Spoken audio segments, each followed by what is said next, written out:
नमस्कार दोस्तों, study educator में आपका बहुत बहुत स्वागत है। दोस्तों की जैसा अभी न्यूज़ में आ रहा है कि हमारी इंडियन आर्मी ने एक प्रपोजल दिया है सेंट्रल गवर्नमेंट को कि अगर कोई भी सिविलियन इंडियन आर्मी में आना चाहता है तो वो आकर के इंडियन आर्मी में 3 साल के लिए देश की सेवा कर सकता है। तो इसके बारे में हम पूरी डिटेल में यहाँ पर जानेंगे कि क्या इससे इंडियन आर्मी को कोई बेनिफिट होगा या हमारी सरकार को बेनिफिट होगा या आम जनता को इसका क्या फायदा होगा, सिविलियंस को इसका क्या फायदा होगा। तो बहुत कुछ यहाँ पर जानने को आपको मिलेगा। लेकिन मैं एक चीज और बता दूं कि अगर अभी तक आपने इस स्टडी एजुकेटर को सब्सक्राइब नहीं किया है तो आप सब्सक्राइब कर लें ताकि आपके पास टाइमली आपको नोटिफिकेशन मिलती रहे। हम यहाँ पर आगे देखते हैं। अभी यहाँ पर ये द इंडियन एक्सप्रेस का एक आर्टिकल है जिसमें बोला है कि army proposes 3 year voluntary tour of duty, यानी टूर ऑफ ड्यूटी यानी कि आप कोई भी जाकर के ज्वाइन कर सकता है। Cites patriotisms unemployment. अब यहाँ पे क्या है, the proposal is a shift from concept of permanent service job in armed forces towards internship temporary experience for 3 years. अब यहाँ पे सबसे बड़ा क्वेश्चन यहाँ पर ये आता है कि इंडियन आर्मी ऐसा क्यों कर रही है और क्या सरकार इस प्रपोजल को एक्सेप्ट करेगी। तो इसके बारे में हम देखते हैं। अब सबसे बड़ी बात तो सबसे पहली बात यह है, मैं आपको बता दूं कि अगर आप इंडियन आर्मी में एज ऑफिसर ज्वाइन करना चाहते हैं, एज ए सोल्जर ज्वाइन करना चाहते हैं तो कैसे जाते हैं, क्या क्राइटेरिया होती है, तो थोड़ा सा मैं इसको यहाँ पे बता देता हूँ। अगर आप as officer join Indian Army में करना चाहते हैं तो इसका मेनली 2 एग्जाम्स होते हैं। वो होता है एक एनडीए और एक CDS. NDA national defence academy जो कि UPSC union public service commission के द्वारा ये कंडक्ट किया जाता है। और उसके बाद से दूसरा होता है सीडीएस जो कि इसको बोलते हैं कंबाइंड डिफेंस सर्विस, और ये आफ्टर ग्रेजुएशन होता है। जो कि एनडीए जो होता है वो after 12th of Indian army join कर सकते हैं। उसके बाद से फिर इसकी जो ट्रेनिंग होती है यानी ज्वाइन करने के बाद देहरादून में होती है। उसके बाद फिर आप फाइनली एक ऑफिसर हो जाते हैं। और अगर आप एज ए सोल्जर जाना चाहते हैं तो इसके लिए अलग अलग जगह अलग अलग शहरों में रैलियां निकलती हैं।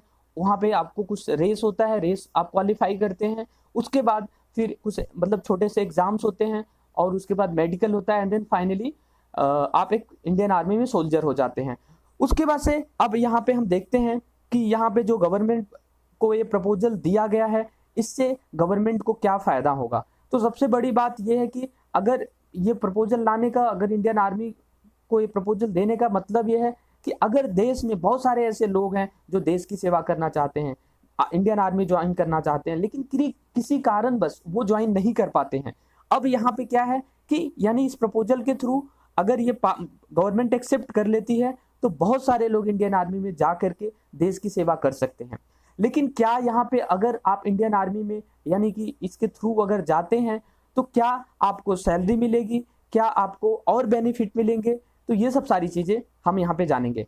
तो सबसे पहली बात है कि अगर आप ज्वाइन करते हैं तो ऐसा नहीं है कि कोई भी जाके ज्वाइन कर सकता है, नहीं। इसके लिए आपको एग्जाम्स देने होंगे, जो भी क्राइटेरिया यानी कि ऑफिसर के लिए होती है वो सब सारी चीज़ों को आपको फॉलो करना होगा। उसके बाद आप इंडियन आर्मी ज्वाइन करेंगे और वहाँ पे फिर आपको 9 महीने की ट्रेनिंग दी जाएगी और ट्रेनिंग के बाद फिर आप कुछ दिनों यानी 3 साल तक काम करेंगे।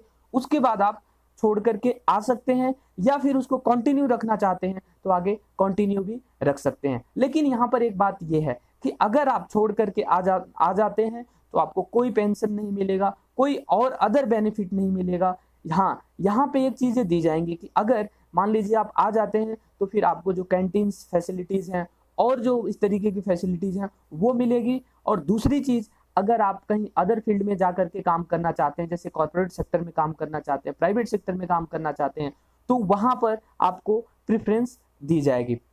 अब दूसरी बात यह है कि अगर हमारी सरकार एक ऑफिसर इंडियन आर्मी में ऑफिसर है अगर, तो वहाँ पे अगर एक मतलब औसतन देखा जाए, ऑन एन एवरेज देखा जाए तो मतलब कि एक ऑफिसर के लिए मतलब अगर वो 10 से 12 साल 15 साल की जॉब करके अगर आ जाता है यानी एसएससी जो होता है शॉर्ट सर्विस कमीशन, उसके थ्रू तब भी 7 से 8 करोड़ रुपए सरकार को खर्चा करने पड़ते हैं। उसके बाद से पूरी लाइफ पेंशन देनी होती है। तो इससे एक ह्यूज बहुत बड़ा बजट हमारी गवर्नमेंट का हो जाता है।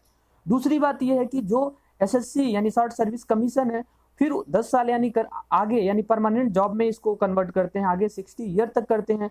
तो उसके बाद आगे जैसे जैसे उनका यानी कि प्रमोशन होता है, वो प्रमोशन के थ्रू और अच्छी पोस्ट मिलती जाती है, तो वहां पे फिर आगे चल के गवर्नमेंट को हाई पेंशन भी देनी होती है। तो इससे बहुत बड़ा एक औसतन देखा जाए तो एक सोल्जर का अगर हम देखें तो पूरा 11 से 12 करोड़ का खर्चा आ जाता है।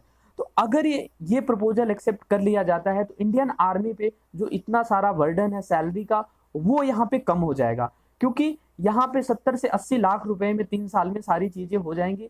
और उसके बाद से यूथ जा करके वहां पे काम करके फिर अदर फील्ड में भी जा सकते हैं।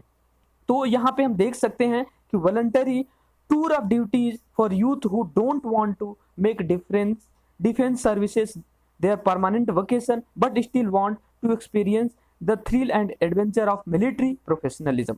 अब इसमें क्या है कि बहुत सारे ऐसे लोग होते हैं कि आर्मी में तो जाना चाहते हैं लेकिन वो परमानेंटली वहां पे काम नहीं करना चाहते हैं, तो उनके लिए ये काफी अच्छा है कि जाएंगे वहां पे 2-3 साल काम करेंगे, उसके बाद से आकर के फिर अपना किसी अदर फील्ड में जाकर के वो ज्वाइन कर सकते हैं।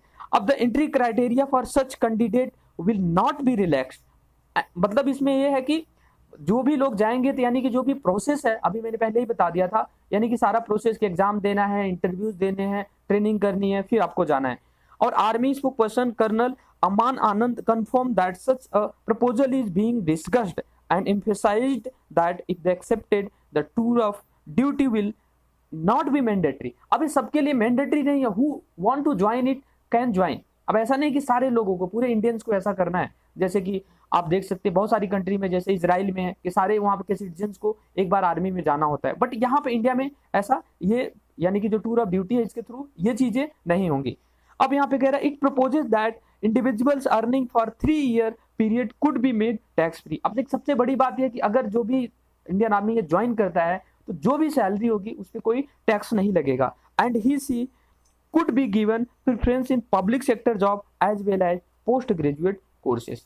उसके बाद से it added that SSC officer have option to join service permanently which further increase the cost of incurred including pension bills, ये सब सारी चीजें। And for soldier who usually serve for 17 years, the army has calculated a lifetime saving of 11.5 crore per person as compared to the 3-year services। क्योंकि 3-year services में क्या होगा, खर्चा बहुत कम आएगा एज कम्पेयर टू जो यहाँ पे है 11.5 करोड़।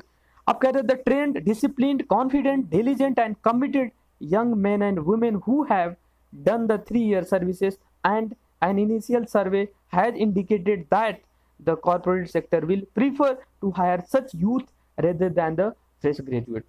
So यहाँ पे हम ये कह सकते हैं कि ये हमारी आर्मी के लिए भी बहुत अच्छा होगा क्योंकि ज़्यादा से ज़्यादा यूथ जाएंगे। दूसरी चीज़ ये है कि अनएम्प्लॉयमेंट हमारे देश में ज़्यादा है, तो वो भी हम देख सकते हैं कि बहुत सारे लोगों को आर्मी कुछ दिनों के लिए रिक्रूट करेगी और इससे गवर्नमेंट को भी फायदा है क्योंकि जो गवर्नमेंट का एक्सपेंडिचर है आर्मी पे वो यहाँ पर कम होगा।